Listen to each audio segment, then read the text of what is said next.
Bonjour les amis cinéphiles, aujourd'hui je voulais parler de Zero Dark Thirty de Catherine Bigelow, sorti en 2012, un film que j'aime beaucoup.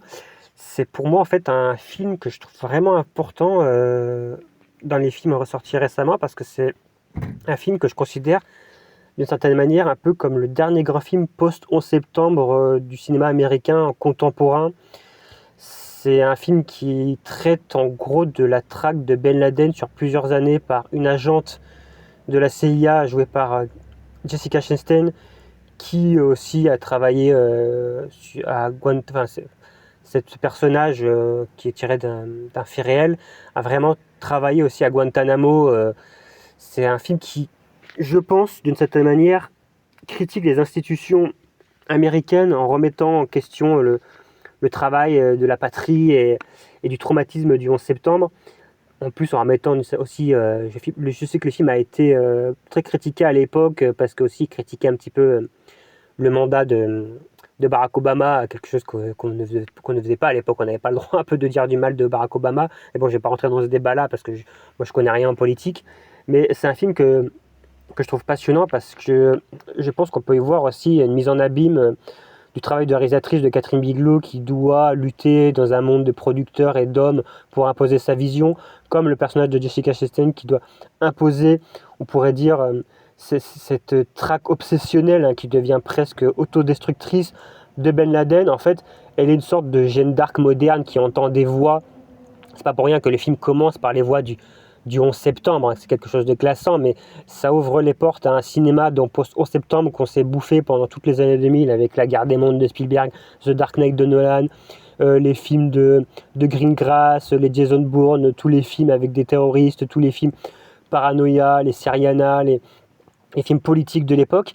Et j'ai l'impression que Zero Dark Thirty est un peu là pour boucler la boucle, et il va aussi ouvrir la porte à des films ce que j'appelle un peu des films cicatrices du 11 septembre qui sortiront un peu après, comme le American Sniper de Clint Eastwood, ou même d'une certaine manière Hacker de Michael Mann. On parle des tours jumelles en toile de fond, ou aussi des films où le spectre du 11 septembre va planer, comme The Walk de Zemeckis, qui est un hommage aux deux tours, mais aussi qui vraiment parle d'une certaine manière aussi de la disparition des deux tours. Et puis, c'est le dernier plan du film, d'ailleurs, les tours jumelles. Mais même dans le Sully de Clint Eastwood, on a l'impression que Clint Eastwood rejoue une sorte de 11 septembre qui se serait bien déroulé, quoi. Un 11 septembre optimiste qui finalement serait devenu un casse-tête administratif parce qu'on a ce pilote de ligne qui va sauver un avion, mais qui va être emmerdé par l'administration alors que Eastwood va le filmer comme un personnage du peuple à la Frank Capra, et finalement c'est un héros de l'ombre, un héros de l'ordinaire, que la figure que va travailler Clint Eastwood avec Richard Jewell ou même d'autres personnages.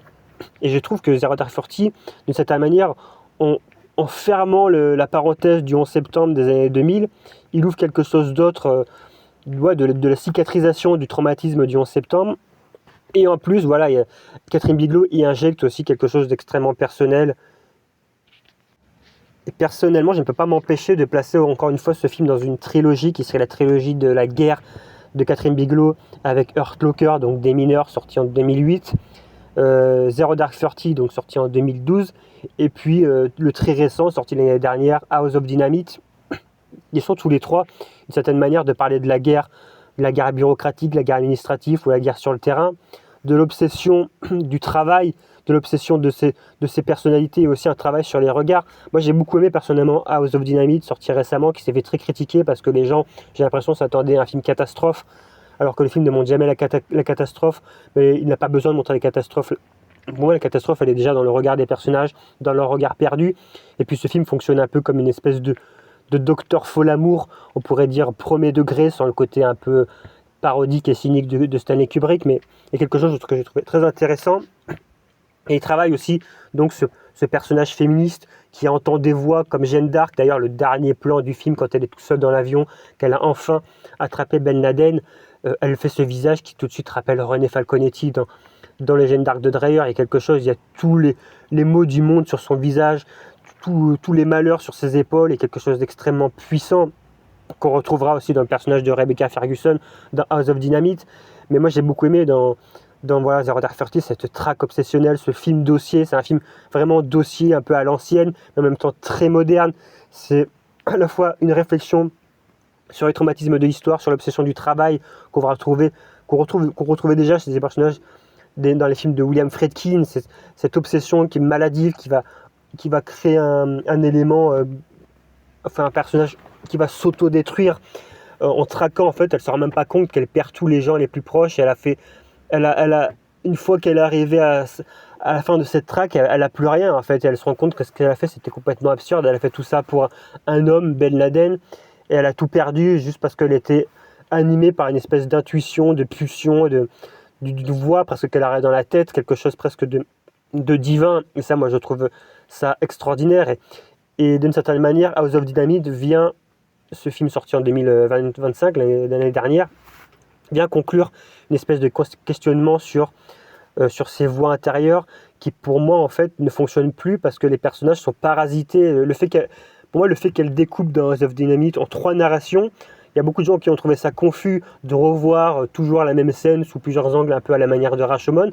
Et moi, je trouvais ça super intéressant parce que pour moi, c'est vraiment une métaphore des réseaux sociaux. Tout le monde a son avis, tout le monde a son point de vue. Et en gros, les voix divines ne peuvent plus exister dans un monde ultra connecté où tout le monde a une vision parcellaire des choses. Et c'est super intéressant, House of Dynamite. Et pour moi, je trouve ça super bien qu'elle ne montre pas la catastrophe parce qu'on n'a pas besoin de la voir, la catastrophe. On la voit déjà dans le visage des gens, dans des petits détails, dans le président qui est complètement perdu, dans ce militaire qui se suicide. On la voit déjà là, l'apocalypse, elle est déjà là. Et pour moi, ce plan à la fin de House of Dynamite avec le bus qui s'en va dans un tunnel, je le trouve presque à la fois d'une futilité, enfin pas une futilité du plan, mais la futilité, ça ne sert plus à rien en fait de fuir, on est déjà pratiquement tous morts, et du coup il y a quelque chose aussi qui rejoint Avatar 3, hein, parce que pour moi on ne peut pas lier, pas parler de Catherine Bigelow sans parler de James Cameron, et ils sont toujours un peu liés. Je pense qu'ils communiquent toujours un peu entre eux dans leurs films, parce qu'il faut savoir qu'ils étaient ensemble dans la vraie vie il y a quelques années. Et moi, le dernier plan d'Avatar 3 qui finit sur la planète Terre, et le dernier plan de House of Dynamite qui finit sur un plan large, et un plan presque zénithal d'un bus qui est censé partir avant une catastrophe nucléaire. Je trouve que c'est le même plan en fait, il y a quelque chose à la fois d'une lucidité, d'un pessimiste, un message de attention à ce que vous faites de la Terre et attention de notre héritage quoi. Et voilà, bon moi Zero Dark Thirty c'est vraiment voilà, ce grand film post-septembre, ce grand film dossier, c'est un personnage de Jeanne d'Arc qui va lutter contre les institutions, c'est le dernier grand film post-11 septembre comme je l'ai déjà dit, et peut-être le premier film cicatriciel comme je l'ai encore déjà dit sur le 11 septembre, qui va entraîner voilà, des films comme Sully, des films comme The Walk, des films comme American Sniper ou même Hacker de Michael Mann, où vraiment on va rentrer dans une autre forme de terrorisme. Dans Hacker de Michael Mann, c'est le terrorisme informatique des hackers. Mais voilà, j'ai des questionnements que j'ai trouvé très intéressants. J'aime beaucoup ce film. Je ne sais pas si vous l'avez vu, je ne sais pas si vous aimez un peu ce genre de film dossier, un peu à la Pakula, à la Sidney Lumet, un peu à la David Fincher, on pense à Zodiac, on pense à ces films-là. Mais c'est voilà, vraiment un film que je trouve très intéressant, qui clôt quelque chose, qui clôt un chapitre de l'histoire du cinéma américain, qui va jouer aussi sur un côté presque un peu à la Capra. On pense à ces films de procès, à ces films comme Monsieur Smith au Sénat. Voilà, c'est une enquête passionnante qui décortique les rouages d'une Amérique qui se pense aussi intouchable, mais qui a aussi commis des exactions. On pense à Guantanamo. Là, je pense à un autre film aussi, par exemple, le Guard Counter de Paul Schrader, qui parlait aussi de ça, des traumatismes, de ce qu'on a fait subir aussi aux terroristes dans les camps de Guantanamo, les camps de torture, tout ça. Donc vraiment, c'est un film qui ne prend pas parti, qui n'est pas pro-américain, qui révèle aussi une mauvaise conscience de l'Amérique. Il y a quelque chose, c'est Catherine Bigelow, du traumatisme, que ce soit dans Hurt Locker, que ce soit... Et puis après, même dans Détroit, Détroit, très grand film que personne n'a vu, j'ai l'impression, qui raconte comment ce quartier en Amérique est devenu complètement désaffecté suite à ces émeutes perpétuelles qui se sont déroulées dans les années 60. D'ailleurs, l'émeute est presque un personnage à part entière des films de Catherine Bigelow.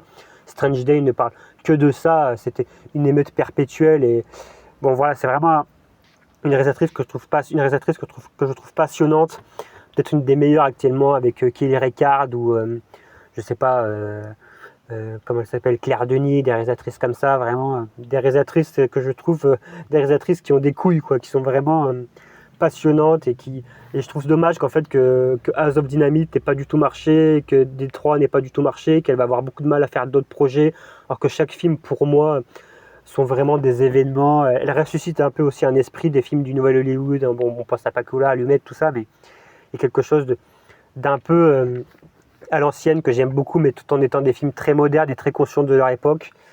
Donc voilà ce que je pouvais dire sur Zero Dark Thirty. J'ai essayé de faire plus court que ma précédente vidéo. Mais c'est pareil, un film que je vous, que je vous intime de voir. Je crois qu'il est sur Netflix. C'est mieux de l'acheter en Blu-ray, mais bon, si vous pouvez le voir sur Netflix. Regardez cette trilogie de la guerre des mineurs, Zero Dark Thirty, House of Dynamite, qui est sorti récemment sur Netflix. Regardez aussi Détroit, regardez Strange Day. Regardez Point Break, mais c'est celui que j'aime le moins, vrai Point Break, presque trop hollywoodien. Pour moi, elle n'avait pas encore trouvé vraiment son style. Elle va vraiment le trouver à partir de Des mineurs. Mais voilà, si vous voulez vous intéresser à Catherine Bigelow, à Zero Dark Thirty, si vous aimez vraiment le cinéma dossier, si vous aimez cette histoire de l'Amérique un peu cachée, si vous aimez le cinéma post-11 septembre, ces réflexions-là, je vous intime d'aller voir ce film. Et encore une fois, je vous intime d'aller au cinéma. Je vous continuer encore une fois, comme je dis tout le temps, de partager votre passion, de communiquer, d'échanger sur les films, c'est très important. Et je vous dis à la prochaine pour une vidéo que j'espère aussi un peu plus courte et un peu moins décousue. Je vais essayer de me perfectionner avec le temps, mais c'est compliqué parce que j'ai trop d'idées qui me passent par la tête. Il faudrait que je prenne des notes. Mais bon, tant pis, c'est mon style. Et puis voilà, je vous dis une bonne journée et à plus.